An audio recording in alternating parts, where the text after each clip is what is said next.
Hello and welcome here to the Hawks Nest as we've got ourselves a very special show today, folks. Oh my goodness, do we ever. I've got ourselves a Seahawks legend in the house. This man had a career that people only dream about when they're 5-year-old backyard throwing a football around. He was part of a national title. In fact, a key member, part of a national title team with the Colorado Buffaloes back in 1990. That's just where he started. He got onto the NFL level and played 15 NFL seasons, including for your Seattle Seahawks, is what I still believe to be the greatest free agent signing that we have put to paper, ink to paper. They brought him in the room. Randy Mueller was just telling me about the other day, and they said, we will not let you leave. They just kept handing him checks. Say, here's another check, here's another check. But he played 15 seasons, 3-time Pro Bowler, 2-time All-Pro. He had 79 sacks, and that was not as a full-time pass rushing role guy. That was as I got to do off-ball linebacker stuff. And every once in a while, you let me kind of get after the passer when it's convenient for you guys to do so. He had also 6 interceptions, showing you about some of that work and handiwork he had to do on the back end. When you walk into Lumen Field to this day and you step into that field and you're going and you're seeing the wall of football players that you look upon, you'll see of those players, these are the players that tell the story of the Seahawks tale. And one of those players that's told on there, the one place guy you'll slide into as you get to the end on this is Chad Brown. So part of this organization's DNA, part of this lifeblood. Also, just as a kind of a other little throw in on this, part of that great linebacker lineage in Pittsburgh that is renowned in NFL history, going from Jack Lambert, continuing onward to this day with TJ Watt. It is my pleasure and it is my honor, Chad, to have you back in the house. Thank you for joining the Hawks Nest once again. Thanks for having me on, man. I always appreciate it. Always a good time. Looking forward to it. Well, we got a chance last time to really chop into some spots in your career and some things that went on in your career. And I want to get into maybe a little bit of that stuff with it too. But you're a person that's going to have some very unique perspective on a couple of items of discussion today that are things that are hot topics still in the Seahawks, from the Seahawks perspective of things. And of course, nothing is burning hotter than the Coach Carroll turnover, than the switching coaches at this point and the timing of this. And there's a little bit to unpack, I think, here from your perspective, just that because you did have some behind the curtain look into the process of Carroll, if we go back, I believe, like 2015-ish or so, and also the outward look, and that you're just going through your career, understanding what people understand about him through the league and the general kind of reputation, was this the right time for the Seahawks to make the move? Is it a little bit shades of what you talked about with Erickson before on that, where maybe this guy got scuttled a little bit early on this rather than being given the full fair shake of the situation? It's always so difficult when coaches get to that age. I played for both Bill Belichick and I coached with Pete Carroll. So I had an inside look at both of those guys. And when coaches get to a certain age, they don't forget how to coach football. The football doesn't leave them. But I think at some point, the relatability factor starts to erode a bit. And for Bill Belichick in New England, with Tom Brady no longer being there, and a lot of those guys who were part of those Super Bowl winning teams, the Patriot way began to erode. And the players who were coming in the door couldn't relate to Bill because there was no more Tom Brady or Teddy Bruschi or Mike Vrabel to kind of act as a translator of sort and be a go-between between what is this crazy dude talking about and what am I supposed to do with all that? And I'm not saying it's the same situation in Seattle with Pete, but Pete had a very specific program and it was all about positivity. And there was a lot of energy and there's a lot of rah-rah. But when you lose your Cliff Avrils, your Michael Bennett's, your all those kind of guys, your Bobby Wagner, you start to lose those guys. The guys who come in maybe don't have the same level of buy-in, the same level of belief in your program as the guys who experienced the highest of highs there. So I think for a coach like Pete, who's got a very specific style and a way that he wants to run his entire program top to bottom, I think there's also a limit to that. Even the folks who aren't in the locker rooms, but the rest of the folks in the building, your message starts to get a little old, starts to wear a bit thin. There's only so much rah-rah people can take before they go, man, he's got to, is there another bag in his bag of tricks? Is there one more thing he can pull out other than just, the gum chewing and the energy and the excitement? There's got to be something else there. So I think Pete still has good football left in him, just as I think Bill Belichick still has good football left in them. Will they get the opportunity?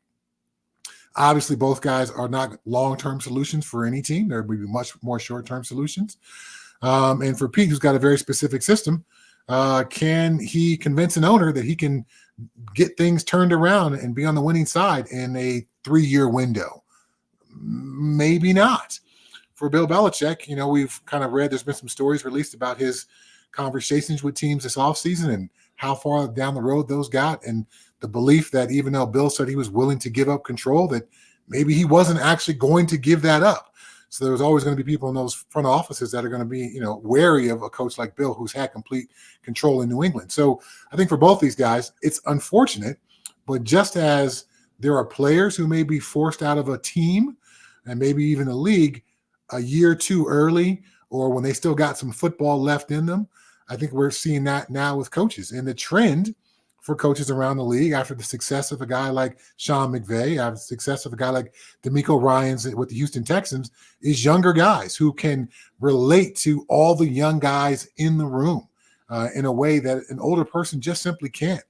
So the younger coaches just simply have a leg up in that category. And the trick as a football coach, of course, is you get older every year, but your players kind of stay the same age. So how do you maintain that high relatability factor? The best coaches I've ever been around are able to make themselves connected to their players through being relatable. And once you get 70 plus, that's a very difficult thing to do. I was going to say Matthew. They got a Matthew McConaughey because with the reference there, Yeah. get same age. So if I was to kind of derive a little bit of what you're saying there with that, then Chad, because a little bit of between the Belichick thing is he can't be a general manager, he's got to stay a head coach, but he's got the X's and O's to still get it done. But with Coach Carroll, there was also the part that was built into this that, yes, you're right about the messaging being a secure part people would acknowledge, but a lot of other people would say, well, a bigger part of it though was the fact that he was so simplistic conceptually, and that he leans so heavily into that versus the rest of the league. And that is it your belief then that if he had the buy-in of the players, that the scheme could still work? No, the scheme's always got to evolve. To think you're going to be able to run it back in today's NFL, just not from 5-year window to 5-year window, but from year to year, without constantly tweaking and changing your scheme, and recognizing that if you are a top 5 defense in this league, offensive coordinators are spending the entire offseason trying to find holes in your scheme.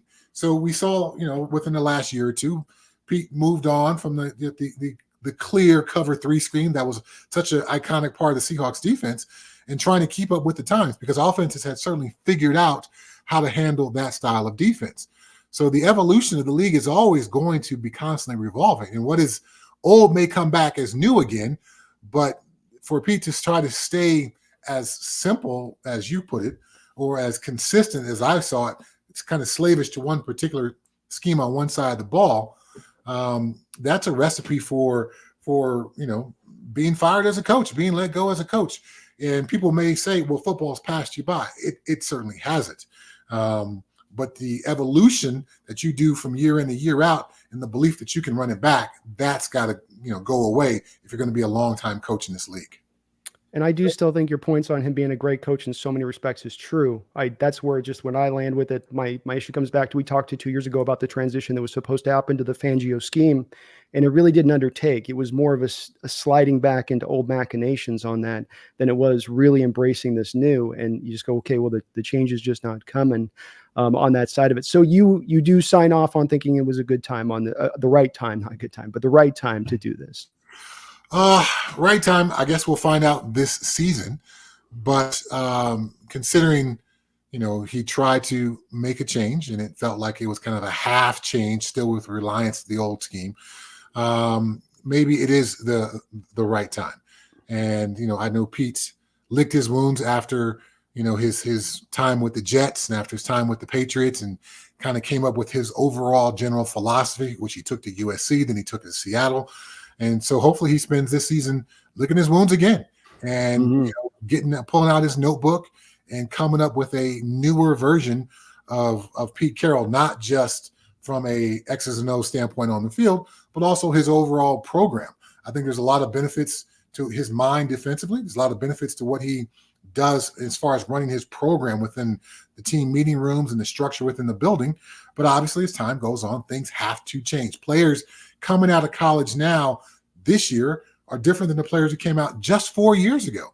Some of these guys have millions of dollars in their pockets. Some of these guys have transferred and been at 3 different schools. So your coaching has to change and evolve with the guys coming in and playing for you. Yeah. It makes sense. I agree with you. And that's where my biggest issue with Carroll wasn't that it's a lot of issues. It's just this one thing is kind of the Achilles heel that snapped, and it's there's nothing we can do about this thing. It's not getting repaired. It's not repairing itself, whatever you want to put into it. So Seattle brings on a defensive coach, which had to bring a little bit of a smile to your face, seeing in this age where we don't see many defensive coaches hired. And you've got maybe a little bit of perspective. I'm sure you still watch a good amount of Steeler games at times in that division and the rivalry that goes there with the Ravens. Do you have any kind of thoughts on Mike Macdonald as a hire and whether or not this would be, from your perspective, a good one in the direction they're going in this offensive age with this one? The ability for a coordinator to become a head coach, some guys can make it, some guys can't. So we're going to have to see on that. I haven't spent any time with a meeting room with Mike Macdonald, so I can't speak to his head coaching ability to create consensus within a building, to constantly build the daily themes and the weekly themes and some of those things that we were familiar with Pete Carroll. Turnover Thursday, you make it, no repeat Fridays and all that kind of stuff. We'll see if he's got that in him. But he certainly has a great scheme background with that kind of Dean Pease, Rex Ryan scheme that he runs. And he's not like some genius who came out of nowhere. He started off as an intern coach with the Ravens, spent 10 years learning that scheme that he now runs to perfection, by the way. He grinded his way up through it. So he's not some young guy who just happened to get a year or two. He's not Brandon Staley, for example. Brandon Staley, before he got the Chargers job, just a couple years before that, was coaching at a D2 or D3 school, if I remember that correctly. So he's not that. He was with the Ravens for a long time, worked and grinded his way up through the system. So I'm sure he's learned a lot from Coach Harbaugh. I'm sure he learned a lot from Dean Pease, who was my linebacker coach when I was in New England, who I have a tremendous amount of respect for. So there's a lot of great examples where he learned. So hopefully he can take those lessons and put them into action, not just as a coordinator, but as a head coach, because again, they're very different animals. Yeah, and that's the worry people have is the Staley name you mentioned is the one that a lot of Seahawks fans go to going, oh, do we get McVay or do we get Staley? And like you said, I also point to a Staley that he had a little bit of some help there and going and getting his job, winning the Super Bowl, Aaron Donald and Jalen Ramsey on the outside and then make the Von Miller trade mid-year and the go for it move. And it's not that he didn't do good work there as well on top of it, but he also got a lot to work with where there wasn't really an Aaron Donald type on this Ravens defense. And you got the Michigan stuff he did too in Macdonald, going down there for a year, training the staff and the players at the same time, Chad, and how difficult that must have been. And then to leave and then have his hallmarks on that system still left enough for them to win a title after he even leaves, I thought was also a big part of what's encouraged us as far as him as a hire goes. Yeah, again, there's a lot of very nice positives about Mike Macdonald and what he's done and what he's accomplished. But I can't help but think back to my buddy Vance Joseph, who was my teammate at the University of Colorado. When he first got that job with the Denver Broncos, it was clear, Vance had been in the NFL a long time by this point, had some success as a coordinator and as a position coach, but it was clear he was not ready walking in the door to be a head coach. And he even admitted it. He's like, I had no idea the media responsibilities of a head coach, how often I would be pulled away from football. And I'm sitting there scratching my head like, Vance, you've been in the NFL for like 15 years, man. Did you think the head coach was just in his office talking to his wife or girlfriend on the phone? No, he's got to do all this media stuff all the time. So even somebody who's been in the league and has had, as high of a title as defensive coordinator was still shocked and slightly unprepared for not just the job overall, but just the media responsibilities that come with it. And I'm sure Mike has had great consultations with Dean Pease, who was a head coach at Kent State, and with Harbaugh in Baltimore, and with the Harbaugh in Michigan, and pick their brains to learn how to make that transition. But no matter how much you pick somebody's brain, still the first time at it is your first time at it. Yeah. To your point on that, you see him a little bit in the early on pressers where he's a little wide-eyed and super intense. Like, we're rolling into the fourth quarter, coach, and he's definitely on his guard a little bit. You played in just about every defense in the book throughout your time, it seems like. And you did have kind of your own particular, the Blitzburg 3-4 defense, zone blitzes and all of that. This is kind of coming off the Buddy Ryan tree. It's a different animal now than the days of the Bear fronts and all the 46 defense where nobody's really running that stuff anymore. But there's still some of that in there. What is, do you like this kind of D? Is this a D you think, can work in this day and age in the way that he's modeled? Obviously he's got the track record to show you it can, but do you just in preference wise, I guess, from your standpoint, do you like it as a defense? There's a lot of similarities when I watch his defense, particularly in his blitz packages, to some things that we did in Pittsburgh and also some things we did in New England, because Dean Pease was a linebacker coach, but he was also helping craft that defense there. So a lot of similarities there where you want to bring 4 guys. You don't want to overcommit on the blitz, but what 4 guys is it going to be? And then even within those 4 guys, there's going to be a lot of defensive line stunts and linebackers picking a guard so the defensive tackle can wrap around. So they're going to get pressure or try to get pressure with 4 as often as possible. But it's not just going to be a static 4 lined up. There's going to be a lot of pre-snap movement. There's going to be a lot of pre-snap shifting. So the offensive line won't know which 4 are coming. So the quarterback won't know what coverage is behind them. So it takes some players who have some smarts, some versatility. Obviously, we're in a day and age in the NFL where the best quarterbacks are exceptional at identifying the mismatch pre-snap and going with the ball to that mismatch. If your defense is constantly moving, that makes that quarterback's job that much more difficult. But if you have a constantly moving defense, you're adding complexity and pressure to your own defense. So they need to be able to handle all of that. So I like his scheme. I think there's a lot to be said for it, because in the end, a lot of times what ends up playing is a very basic, simple scheme, but the pre-snap movements and shifts make it seem more difficult. It's a 4-man rush, but it's it's an inside linebacker on a blitz, defensive end wrapping around. Maybe one defensive end drops out, the nickel corner comes off the edge to give contain. It's 4 guys rushing, but how we got to that 4, and is it going to be a different 4 than the offense is prepared for? That's where the complexity comes in. And it does a good job with those stack fronts you talk about that end up in a 4-man front, it seems like, of also giving the opportunity with those guys on the down line that you're not getting double teams as much, because you start to pull away the protections with it seems like the offensive lines always want to go to their protection checks if they feel like let's say a double A gap mug pressure, and they got the 2 linebackers there. You're seeing now in this day and age, they pull that running back right in front of almost the quarterback at times, and how they set it up just to make sure he's there to take those guys because the quarterback's so worried about it. And you really feel like you can kind of take advantage of that instinct within offenses to shift their protections the second they see the stack fronts. Is that an accurate way of looking at it too? It is, but more important to me than the specifics of it is the philosophy of trying to dictate to the offense. When I was, again, with the Steelers, we had that Blitzburg defense. So often now we see the Rams or the 49ers offensively, they want to start running motions and do all kinds of shifts to get you defensively to reveal your hand so they can dictate to you. If you're a defense that's constantly moving around and the offense the quarterback is forced to look at all the movement and try to check protections. He's forced to take the running back out of a hot route where he can release fast and now includes him in protection. You're beginning to tell the offense what they can do. And you start doing that. You start limiting the offense before the ball is even snapped. We know chances are that running back is shifted right next to the quarterback. He's going to be involved in the protection. He's not going to get out fast. So you start to chip away at what the offense can and would be willing to do. And also, they also want to protect the quarterback and keep him upright. So they're not going to they're not going to look at this moving front and just be like, you know what, we're just going to pass the ball and we're going to release everybody out of the backfield. And hopefully our quarterback will figure it out.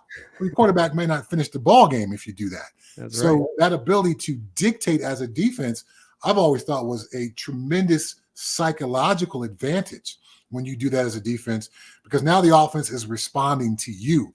You're telling them what they can and cannot do down and down out simply by some of the complexities of what you do pre-snap. Yeah. It just comes back to just feeling like you're giving your players a little bit of added help at times, as opposed to how we've been in times prior, just in this sort of setup, read and react to it kind of scheme, and which just kind of puts the onus on the players. It also lets them quote unquote play loose and fast and free. And I know there's an upside to that, the other side of the coin style of play to this, but I'm in myself in that kind of preference, and especially getting to watch sometimes the old days where you guys would even run some stuff at times. You guys weren't fully committed in Seattle to doing it when you were here with it, but when you guys would run it, you'd be pretty effective at it. Have you out there as like the slot corner, and then you come off the blitz, and a lot of times you'd get the free rusher coming that way, and just those creations you can for the players. You're just creating in the calls almost. I know you got the risks that you take with it too, but I just like that aspect of coaching, giving the players a little bit of something extra. Well, just one more point on that. To say only because something is simple, the players can be fast and free. If you are dictating to the offense and you're not always back on your heels and responding, you can also be fast and free then. We're going to run this blitz, and I get to run at full speed because we've figured out what their protection scheme is. We now are forcing the back inside. So as an inside linebacker who's got man-to-man coverage on third down with the running back, I know the back is inside, I'm already knowing I'm going to pressure rush or pressure hug up on this back. So it may be a 4-man blitz, but it possibly will look like a 5-man blitz because we've seen over and over and over this back is going to stay in. Therefore, I can add as an inside linebacker. So instead of reading, waiting, no. I've already seen this protection 5 times throughout the ball game. I already know I'm rushing in there, and I'm trying to walk that running back to the quarterback and insert myself into the rush. Yeah, I'm with you on that. And it was only the narrative you heard with that, with the people, when you hear about why they like to have why aren't you running as much complexity? Because we want our guys not to have to think. We want them to just run around there and be able to. And my whole thing with that is that in this modern age, it's that whole 80s jock thing that people like to think of, that you guys couldn't think, that you defensive guys somehow, like all these offensive guys can run all the motions and the miss and adjustment routes and option routes. And you guys somehow it has to be 4-3-X. And I just kind of laugh at that. I go, come on, like we're in the modern era. You guys can do just as much, at least a little bit more of the built-in complexity than we have in the past, and the way that the outlook has been on the defensive side of the ball to me. And I think there's some room for the defense to start to take some lengths forward from the offense. It's kind of a tug of war game, and I know the offense has taken it to it in the NFL with the rules, and the new tackle thing that they just brought in this offseason makes it hard. But last year, defense came back a little bit, Chad. For the first time, scoring went down last year. And with this new scheme, I just wonder if maybe we have the opportunity with this hire and this situation, this defense, to be kind of in the right pole position for a little bit of a slight turn. I think the NFL is always going to be offensive based, but maybe just a little bit. Well, the league is clearly invested in the offense, and they want scoring to be high. Fans like scoring. The league is, always going to bend it to the fans. So defensively, the Fangio scheme of trying to keep 2 safeties back there as often as possible and keep a lid on the offense and limit explosive plays, well, it just starts to make sense. And if you're playing an offense that's lacking patience, well, we'll just stay in cover 2, force them to throw the ball in checkdowns. Hopefully they will lose patience in that, and they'll make a mistake trying to force a ball in. So that makes sense as a scheme overall. But even within that, you still got to be able to pressure the quarterback. You still got to be able to play the run, even when you got 2 safeties deep. Yeah.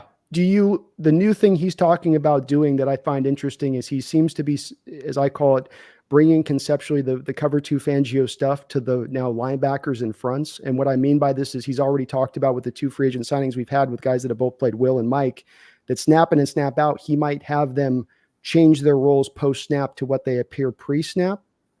And likewise, when you go to the defensive line, might have we've got 3 guys that have played nose tackle and 3 tech both, where it tends to be you have kind of one or the other with those guys, that he might be doing some of the same kind of games, if this makes sense in the way I'm putting it. I may not be phrasing this in the way, but that he's that sort of, I'm not sure what the safeties are going to do, becomes now I'm also not quite sure what the linebackers are going to do. Do you think that could work, or is that going too far a little bit if that's conceptually what he's going to try to pull off?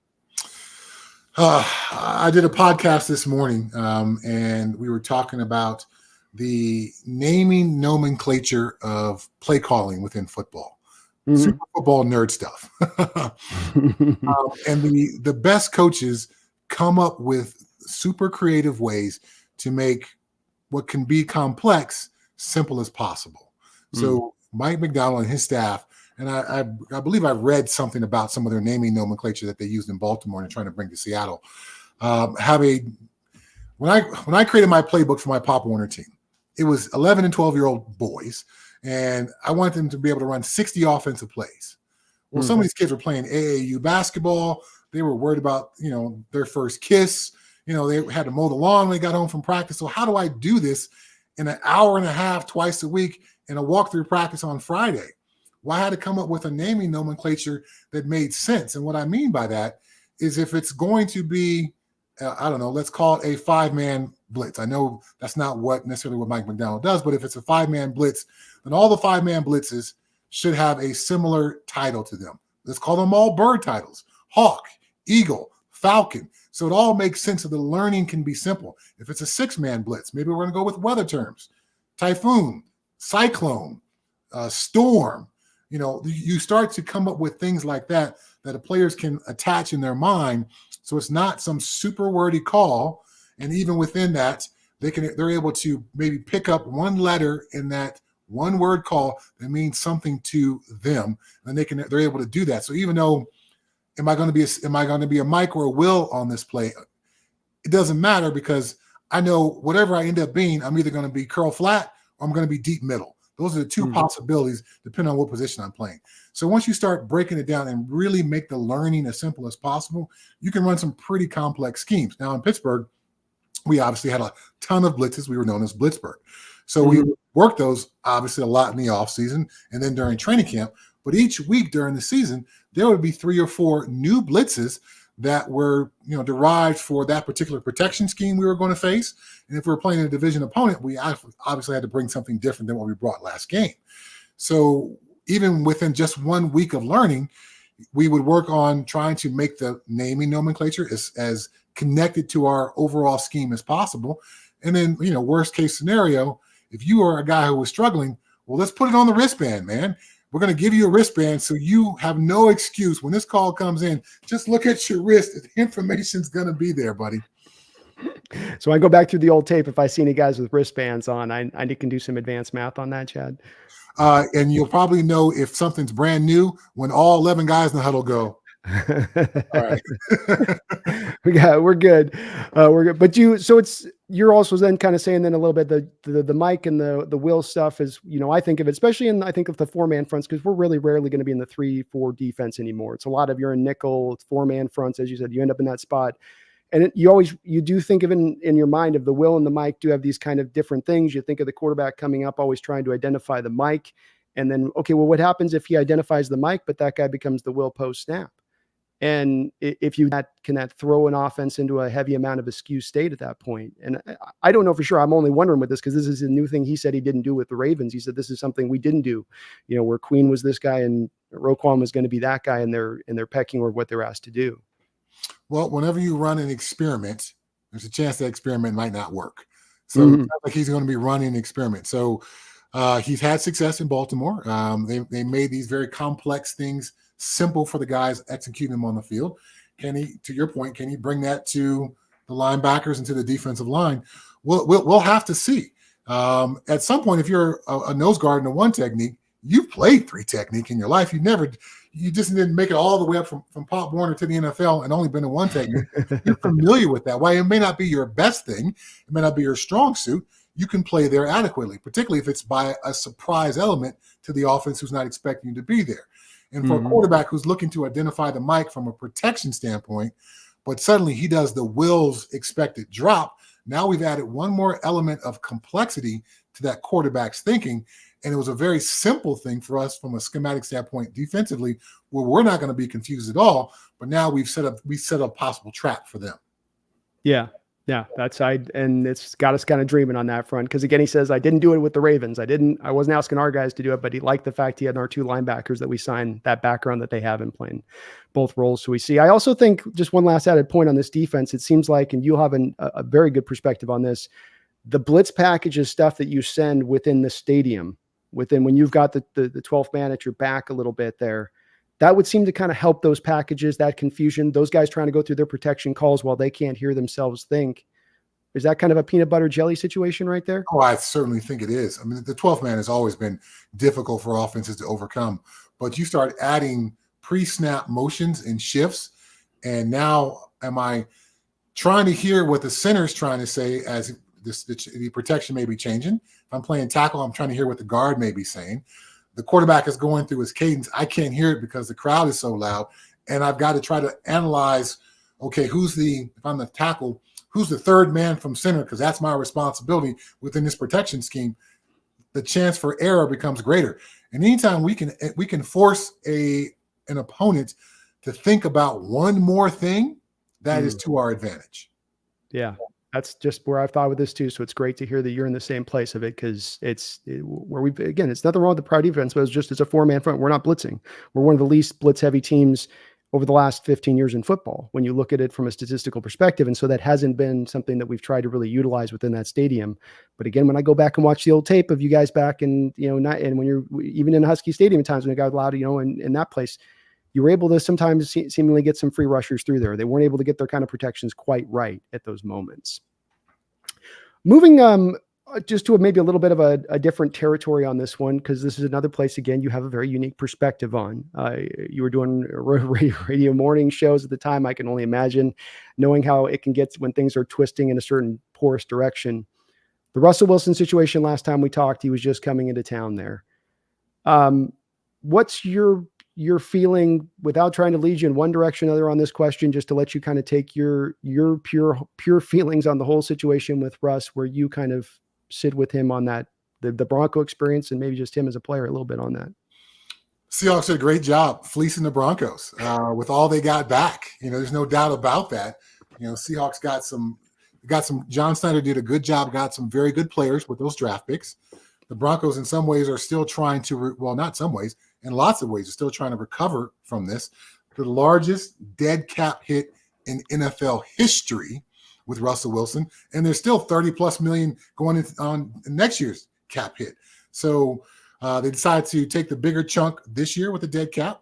All the draft capital that was given up, the players that were given up, it was a complete failed trade. It has to be a top 3 worst trade in NFL history. That contract has got to be a top 3 worst contracts in NFL history for the number of wins. And it's clear that Russell Wilson's limitations were masked in a lot of ways by what Pete Carroll was asking him to do. And this whole thought of let Russ cook, it was more about let Russ be playground Russ. Those 2-minute situations kind of let Russ go for it. But within a structured offense like Sean Payton was trying to run last year, Russ could not cook. Russ could not process the defense in the right time. Russ was not on the same page with Sean Payton in the playbook. There's sound clips of Russ coming to the sideline, and Sean Payton be like, "Did you forget the motion?" It's one thing when we see a receiver forget the motion, the quarterback, motions them, but the quarterback is not supposed to forget the motions. So those kind of mental errors it was clear that, the long-term relationship between Russ and Sean Payton was just simply not going to work out. So Russ was benched before the season was over. We'll see what happens with Russ in Pittsburgh. Obviously, Pittsburgh was more, I think, interested in the value they got for Russ than the actual player that he possibly could be. To have one of the cheaper quarterback rooms in the league for Pittsburgh, that's a tremendous advantage. They can shore up the rest of the parts of their team. But here in Denver, complete, absolute failure from a trade perspective and also from a salary cap perspective. And the amount of wins versus the amount of negative headlines, that also was off kilter. It was a brutal run, man. It was absolutely brutal to watch. I mean, we benefited from it on our end, but it was really tough. And I think with Russ, it comes down to, when I looked at him, it just, quarterbacks 10 years in the league that have started so much as he has, and other quarterbacks, they seem to get kind of a post-doctorate level of understanding of the position. And they're able to still get that 3, 4, 5 years of, even though they're physically probably deteriorating a little bit, still able to play at a really high level because they've mastered the sport. Just didn't seem like, for whatever reason, that clicked in quite with Russ, and that he never got that doctorate work in quite, that it was always back to the playground stuff. And he's at least going with Arthur Smith there in Pittsburgh. Arthur's going to do the run heavy stuff, minimize the volume of attempts, a lot of rollouts, and he's going to use his legs at a maximum pace, 27 attempts a game type stuff. So we'll see how it works there. That seems to be the approach, though, that they're going to be taking there, to me, on the outside looking in. I think the league purposely scheduled the Broncos-Steeler game for early in the season with the thought that Russ will start the season, but he may not finish the season as the starter in Pittsburgh. Yeah, well, I did. All your points are exactly what I think on it, and I was fighting that years ago, even before I went to Denver here with some of the fans here, and they didn't want to hear it. And I said, look, it's standard issue quarterback stuff playing on time. I don't need to be a master of understanding the sport to see the guy on a 3-step drops holding the ball, and then his tackle turns around at him after he takes the sack, going, that was a 3-step drop. I cleared the passing lane to my side on my shoulder. What are you doing? Demonstrably pissed, and that's I don't have to look at the all 22 to know what happened there. Quick couple of donos here, and I want to do some quick hitters I go through with you on this, Chad. Garth Knight, thank you for the $5 donation. Says, Chad, what's your favorite football card of your likeness in your career? Oh, man. I'm not even sure who the brand was, and it's a picture of me playing a preseason game in Barcelona. I was a Pittsburgh Steeler. But it's one of those cards where my image is embossed. And so that's what makes it, yeah. There's always the cards, obviously, with the photo, they all have the photo on the front, but this one, not just like the logo of the Steelers embossed, my image is embossed. So I'm not exactly sure how that process works, but it's one of my favorite cards because of the 3D effect of that one. Yeah, that is cool. Yeah. Rare. They didn't do that on any other, like, baseball cards never did that type of stuff back in the day. So that was unusual. None of even like your upper deck ones wouldn't do it on that stuff. So, all right, I have to look for that one there, Chad. Garth also with another $5 says, someone has to have told Chad Brown he gives off Vin Diesel vibes and looks with his voice. What's his favorite car? This is the first Vin Diesel comparison I've ever heard. I've gotten a lot of celebrities, obviously, from a football perspective. Rod Woodson from, I've been on vacation. Oh no, come on, that one's just wrong. I've been on vacation in Mexico, and they were convinced I was Blake Griffin. I'm like, I'm 6'3", I'm not 6'10", but maybe in Mexico, not a lot of tall people came through that resort. So first, Vin Diesel. So I appreciate that, Garth. I'll add that to my possible looks repertoire. My favorite car. Wow. I've been a professional athlete, played 15 years, so I definitely have my share of fancy cars. But, currently I have to say I'm a Range Rover Sport fan. Range Rover Sport. Nothing wrong with a Range Rover, especially up in your neck of the woods. You probably need that from time to time. Getting out in the woods and that. So, well, thank you, Garth. I appreciate you that for the donations. Couple just little quick hitters, Chad, that I always like to go through with you on these. These don't have to be long, or they can be long, however you want to do it on it. But just some kind of hopefully fun little questions. Walter Jones, Orlando Pace, or Jonathan Ogden? Ooh, wow. Walt, definitely the best athlete of that group. Jonathan Ogden was just a bear of a man with his height and length, which made him difficult. Pace, another really tall guy, kind of smaller on the lower body. Pace was, so a little bit more chance to bull rush him. Walt was, thick and athletic, but fast at the same time. Walt's probably only detriment as an offensive lineman is he wasn't a mean guy. Larry Allen just passed a couple of days ago. Yeah. When you were going to play the Cowboys and play against Larry Allen, it's like, okay, not only does this dude bench 700 plus pounds, but he's going to try to hurt me. He's going to try to hurt my feelings. He's going to try to hurt my mom's feelings. It's going to be that kind of day. Walt just was such a nice guy. He was going to stone you all day as a pass blocker, and he was going to get his job done as a run blocker, as evidenced by Sean Alexander's amazing seasons running behind him. But he wasn't going to drive you into the dirt. He wasn't going to, make your mom want to jump out the stands and, I got to protect little Chad out here because Walt's beating him up. So, but to answer your question, of those three guys, I would take Walt every time. Nice. Did you ever get Larry? Yes, I pass rushed Larry, got one hand underneath his shoulder pads, tipped him up onto his back foot, and he fell. So literally a tremendous source of pride for me to be able to tip that guy off his feet, the guy who normally knocks other people off their feet, to pancake him of sorts. Yeah, definitely a source of pride. Now he got me later that same game. And I think that Chris Warren, former Seahawk with the Cowboys, went for about 30 yards on that play. But it was a good battle between he and I.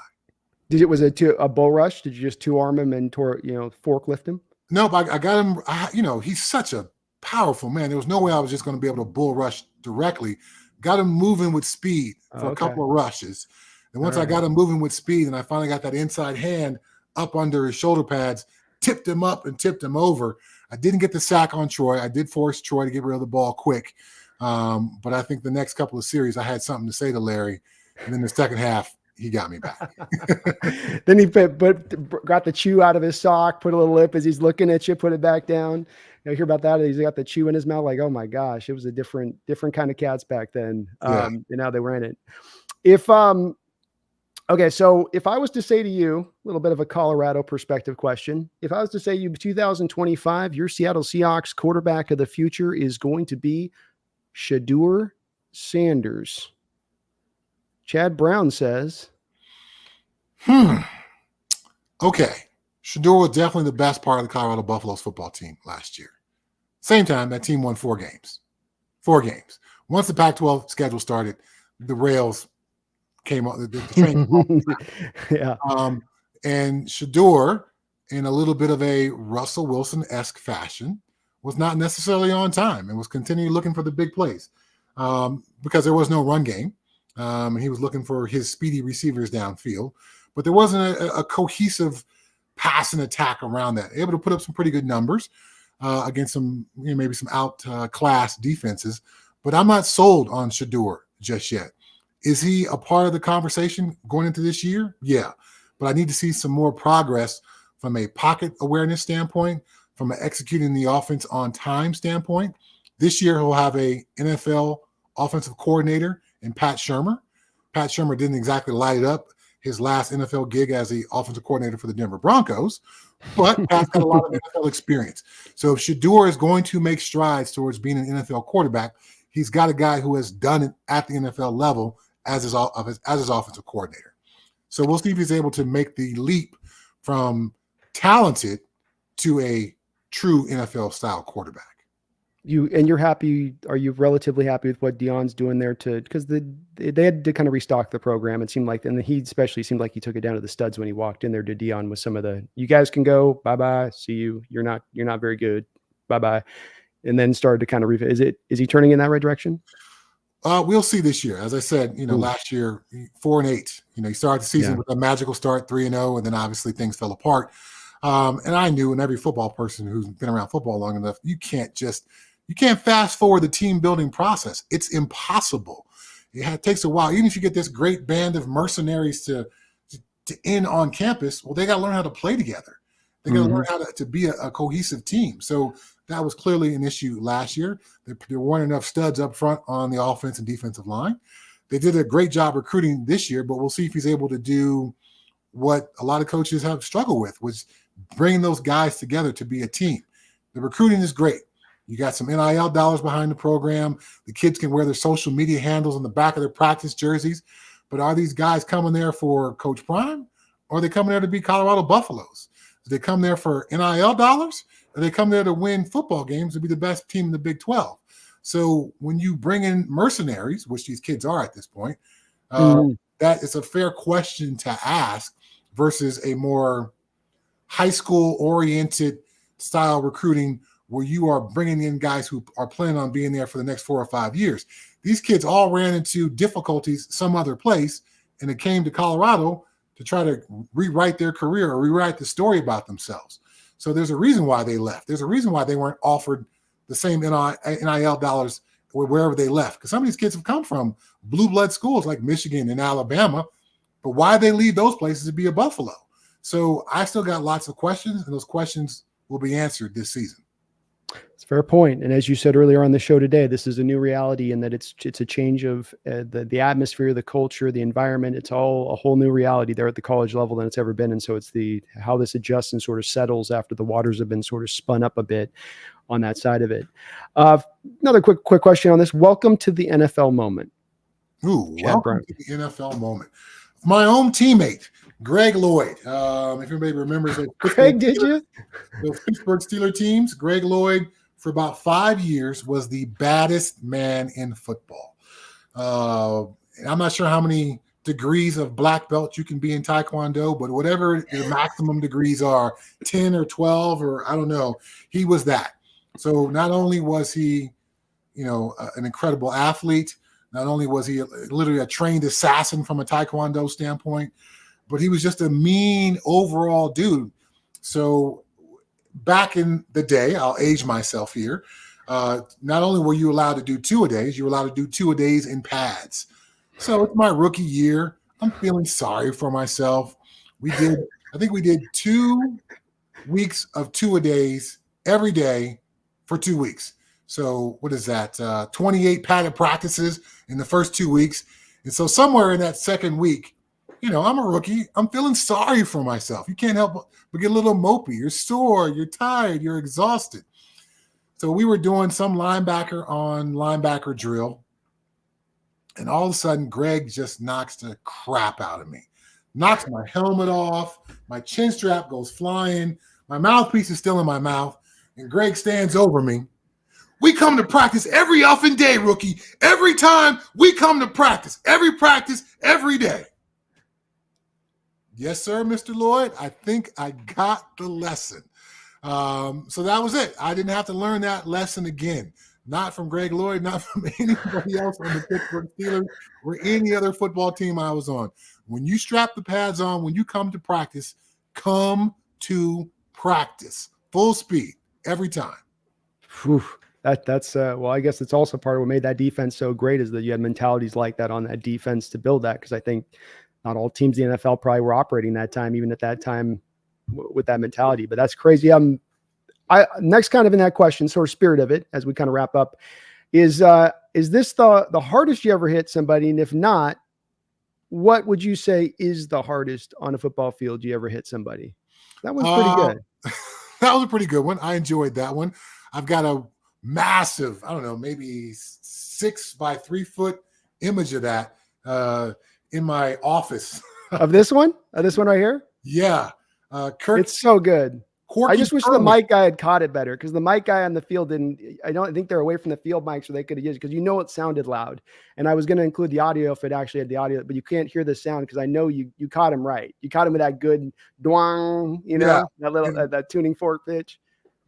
Corky Turwin, the Seahawks longtime photographer, who I think is just retired, he got it's a perfect image of it. So I hit him with my left shoulder, but my right leg, you can see in the photo I have the triple extension. Hip, knee, ankle, all those are firing. It's the perfect time. I dip that shoulder into him. I get below his pads and lift him up. So that's not the hardest it's not the hardest I've hit somebody, but that was definitely one of the prettier hits that I've had. The immediacy of how he falls. It was that. It's movie style because the movies they always they go over the top in the movies and guys will jump with the hit, and it almost looks like he's jumping with the hit and how you hit him on that one. So it's just, that's when that's like hitting the golf shot on the thing where it's perfectly down the fairway. I'm sure for you. The only bummer on that is it wasn't Marshall Faulk. Because Marshall Faulk ran that route on us. I think the year before. So when I saw it coming, I knew exactly what the play was. I diagnosed it. And so the only bummer was I wish it was Marshall Faulk because he probably would not have been as effective the rest of that game. I was watching Rams tape leading up to this, Chad, and they even were commenting with Madden. They were like talking to Chad this week. He said, I'm not worried by Marshall Faulk in the least. That guy can, like, they were even talking trash. Like you would talk to them like, yeah, he ain't nothing. And the whole lead up and that rivalry kicked off quick there with the Rams, I suppose on that. But what was the hardest? Oh, wow. It's my former Seahawk teammate, Winston Moss. So we were playing in Baltimore my first year with the Seahawks. And it was a draw play. Bam Morris, my former Steeler teammate, it's a draw play. So, the running back's got to wait in the backfield for that draw because the quarterback's got to do the fake pass drop there to make the draw play, the fake seem realistic. So Winston and I were on a double outside linebacker blitz. Both Winston and I are screaming off the edge, unblocked. Bam gets the handoff. He sees us coming. He just dives forward to avoid us. And both Winston and I lower our heads like oh no, bighorn rams up on a rocky mountain.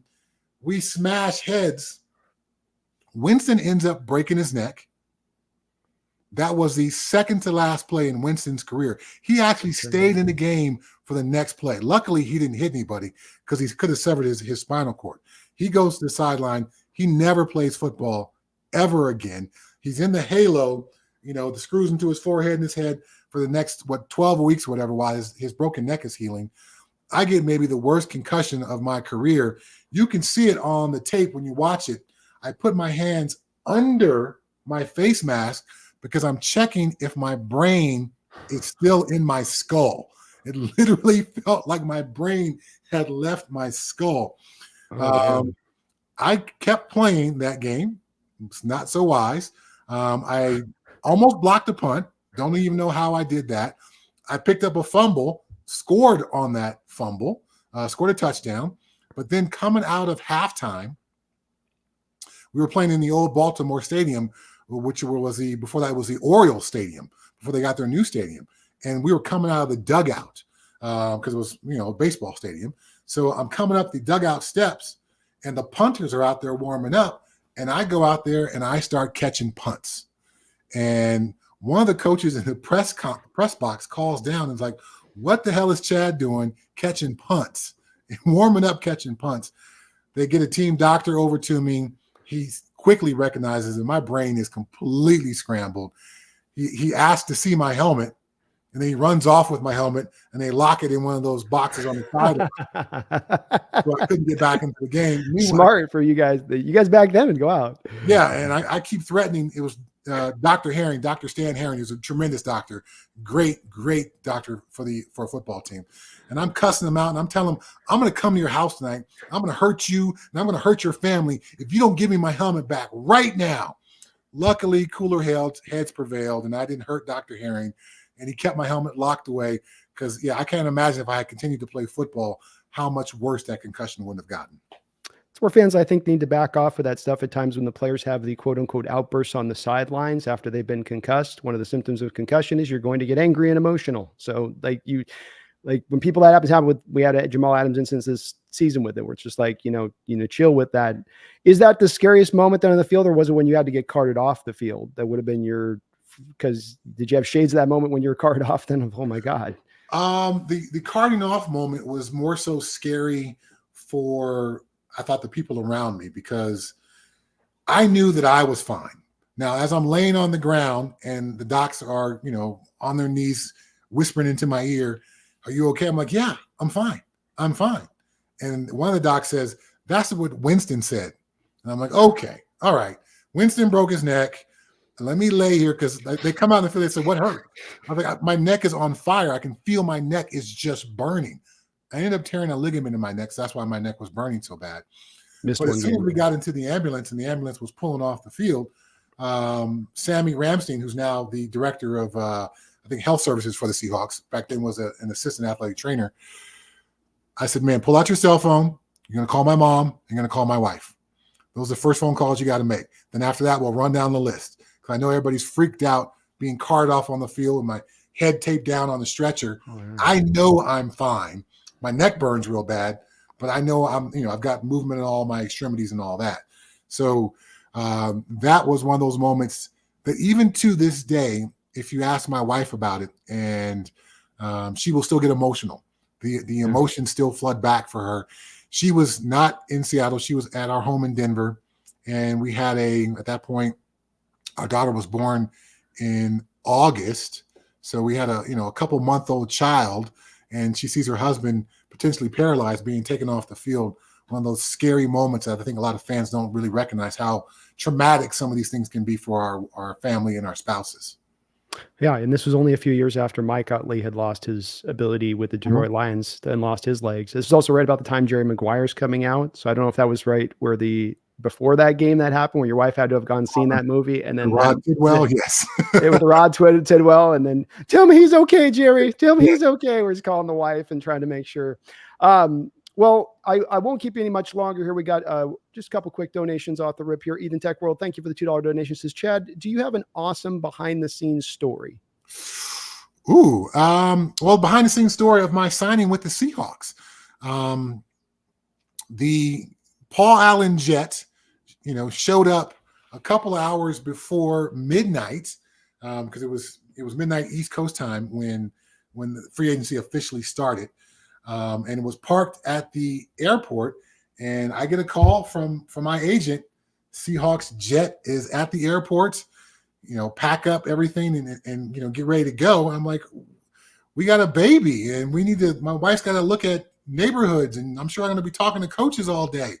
So we had to wait for my sister-in-law, who was babysitting LaFonso Ellis's kids, who's former Denver Nugget player, former Notre Dame Fighting Irish basketball player.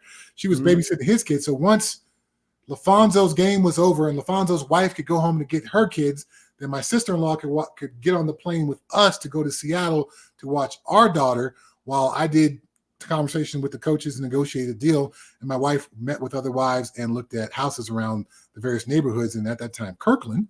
And the Paul Allen jet, let me tell you, is very, very nice.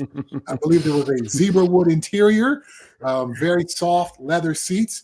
And despite it being a jet, that Caesar salad was great. The orange juice was like fresh squeezed and extra pulpy. Everything about that free agency jet ride was tremendous. I signed the deal. I become a Seattle Seahawk. They fly me home commercial. I did not see Paul Allen's jet again for the next 8 years. And Randy's so proud of that, by the way, talking the other day. He's like, yeah, I had that $7 million check. I slid it across to him. And I said, you going to go to Carolina, Chad? Is that what you're going to do?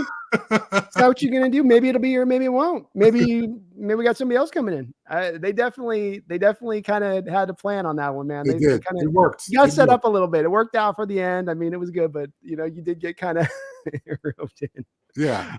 Roxanne Roll, thank you for the $20 donation. She says, Chad, what was the most red-faced Mike Holmgren talk you ever received? Go on. Wow. Okay. I got called into Mike Holmgren's office. Michael Silver, at that time from Sports Illustrated, just kind of wrote a hit piece on Mike Holmgren. And I was quoted in the article. And I was a little naive, I suppose, from a media perspective at that time. Mike Silver is a fantastic guy. He's a great reporter. But Mike did the thing where he buddies up to you. So he had spent a lot of time with the Seahawks that year in the preseason, had hung around for like 2 weeks. I think maybe we'd even gotten like some teriyaki salmon for lunch one day. So I was telling a story about Mike being really upset in the team meeting. And I related that story to Michael Silver about Mike Holmgren. And I thought the story was great because it related how much passion Mike was feeling about where we were as a football team. But the way Michael Silver wrote it, it was not as I had intended it to come across. Mike Holmgren had given us the finger in the meeting. That's how upset he was. He gave the whole team the finger. Double bird or just single? Just one single bird. He didn't go two hands with it. But he was basically saying, I'm trying everything I can. And we had just come off of a bye, and I'd give you guys all these days off. And the deal was you came back from the bye in shape, and we were going to win the next game. And you guys didn't show up in shape, and we had a terrible game. So you say F me, I say F you. And he gave us a finger, and he walked off. On one hand, it was, it could be seen as a little childish. On the other hand, it's par for the course for some football coaches.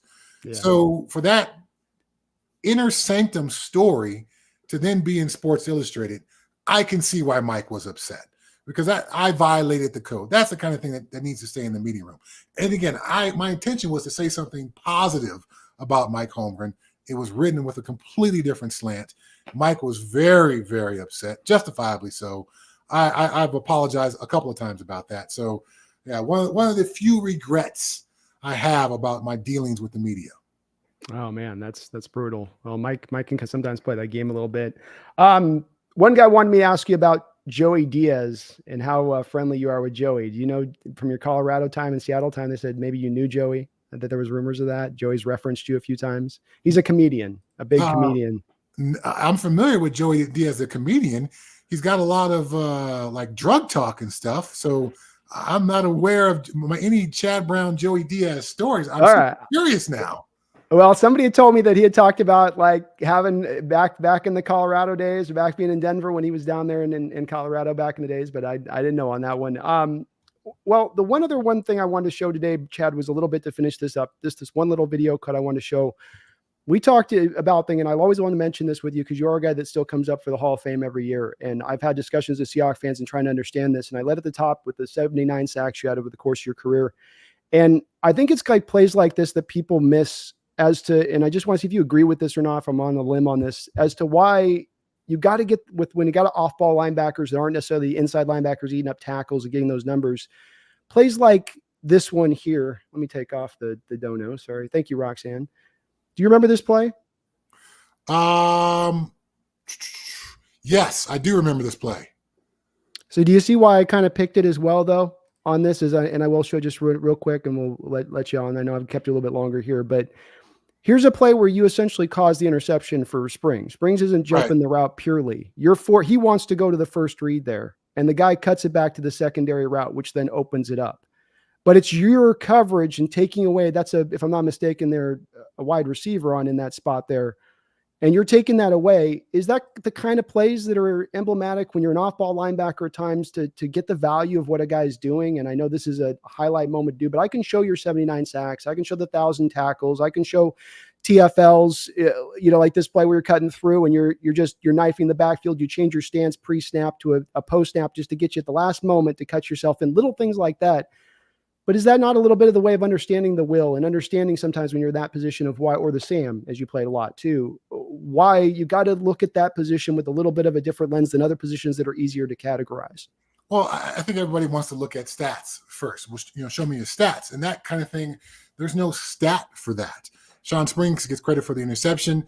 While I reached out to try to, break up the pass, I didn't touch the ball. So I don't get a pass broken up. I don't get a pass deflection. I certainly didn't get the interception. So those are kind of things that are difficult to measure. So I've always enjoyed folks like yourself who can look and see those kinds of things because, well, I certainly prided myself in being a tackler and a pass rusher. There was all these other things that I would do that allowed my teammates to make plays that didn't show up in the stat sheet and maybe was difficult to follow from the TV copy. So no matter what I was asked to do, at some point along the way, I played every possible linebacker position that's ever been invented. And that was because I prided myself on being as versatile as I possibly could, but also being a guy who was willing to do whatever it took to win. So if coach thinks I'm going to be best in this spot for us to win the game, then yeah, I think, sure, I should be rushing the passer. But if you need me to cover tight ends 20 yards downfield, then I'm going to give you my best effort with that. I'm going to watch tape and I'm going to notice that Raider tight end runs that in-breaking route on third down pretty often. I'm going to try to undercut that. And so that kind of stuff doesn't show up on the stat sheets, doesn't get you voted to the Pro Bowls, but it certainly makes a difference when helping your teammates be better and helping you win.